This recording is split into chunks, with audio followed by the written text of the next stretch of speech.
Pope Francis's approval rating among Americans has plummeted, driven mostly by a decline among political conservatives and Roman Catholics. Gallup reported that 59% of Americans said this month they had a favorable view of the Pope, compared to 76% in February 2014. He is the 266th man to hold the position Bishop of Rome and leader of the worldwide Catholic Church. A lot of responsibility there. And if you follow the Catholic canon, Pope Francis is chosen by God, is given his marching orders by God, and speaks as the voice of God on earth. So then why has the Pope's popularity taken such a sharp dive here in America? And what does it say about a possible split in the Catholic Church itself? Our guests, first, senior editor of The Catholic Thing and senior fellow at the Faith and Reason Institute, Brad Miner, joined by Carl Olson, editor of the Catholic World Report. Gentlemen, I want to thank you both for being here. And Brad, let me begin with you. What I just said is what many Catholics believe, that the Pope speaks for God. So if the Pope comes out and talks economy, talks climate change, talks all these other different items, isn't he then basically espousing the Word of God? Well, if that's what Catholics believe, they need to learn a little bit more about their faith.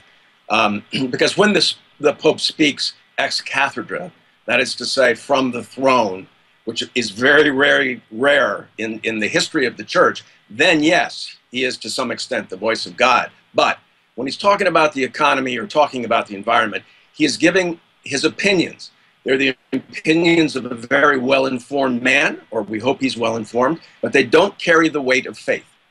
Carl, to you then, does this say that the Pope needs to be taken at different times as to, yes, speaking his mind and yes, speaking God's mind? I mean, to be very honest, knowing a little bit about the Catholic faith, that's not what we were taught as kids.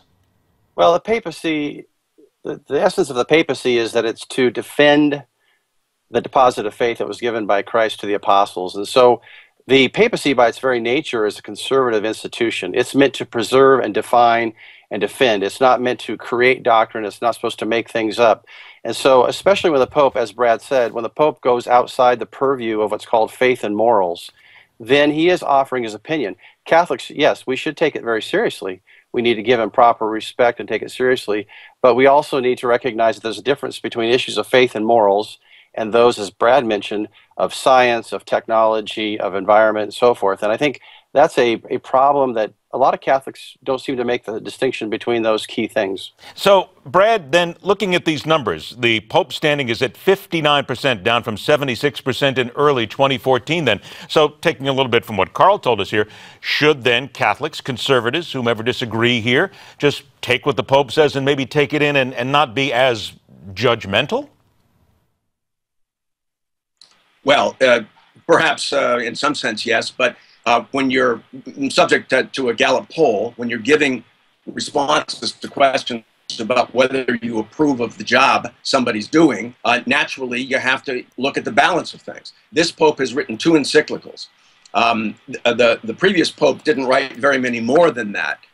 John Paul II wrote a few more than that, but none of these men has written as many encyclicals as many popes in the past had. They spend now an awful lot of time commenting on things that, as Carl suggested, don't go to the question of faith and morals.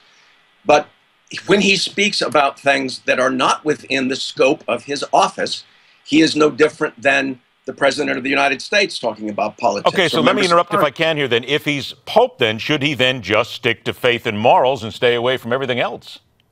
Well, that might be my personal preference, but on the other hand, for instance, when he was in Latin America, there were some unfortunate aspects of that trip recently, but it was right for him, I think, to refer to the plight of indigenous peoples in places like Bolivia, where the treatment of them has been lousy over the course of centuries. That is an important matter. But when he takes sides on controversial issues where, I mean, from his point of view, consensus settles the science in the global warming or climate change debate, but for an awful lot of people, fair-minded people, that's simply not the case. And so that's what's problematic about some of the positions he's taken. Okay, Carl, I got about a minute left, so let me get it to you then. Is there a fear here that there could be a split in the Catholic Church then? Because people want to believe in the Pope, yet if they see him giving them more than what God, they believe, should be saying through the Pope, does that not create some sort of a friction? I know there's some people who have talked about there being a possible split or schism. The fact is the history of the church is filled with groups and people splitting away from the church over a number of things, including the issue of papal authority and the issue of what the Pope says or doesn't say. I don't think it's a huge concern. I think the concern for me is that there's confusion on the part of both Catholics and non-Catholics about what some of the things that the Pope is saying about things outside of faith and morals. And especially when he weighs into the issue of the science of global change or global warming and so forth, I think there's a lot of questions about whether he should be talking about that in the way that he does. The fact is, the Church is an expert on humanity, and so it's going to address political and economic issues. But I think sometimes there needs to be a little bit more care taken by the Holy Father and how he does address those. And I have a feeling this Holy Father will continue to speak his mind no matter what we say. Brad Miner and Carl Olson, gentlemen, thank you so much for joining us. I'm sure we're going to revisit this again. Stay with us. The fastest 60 minutes in news. The Hardline continues.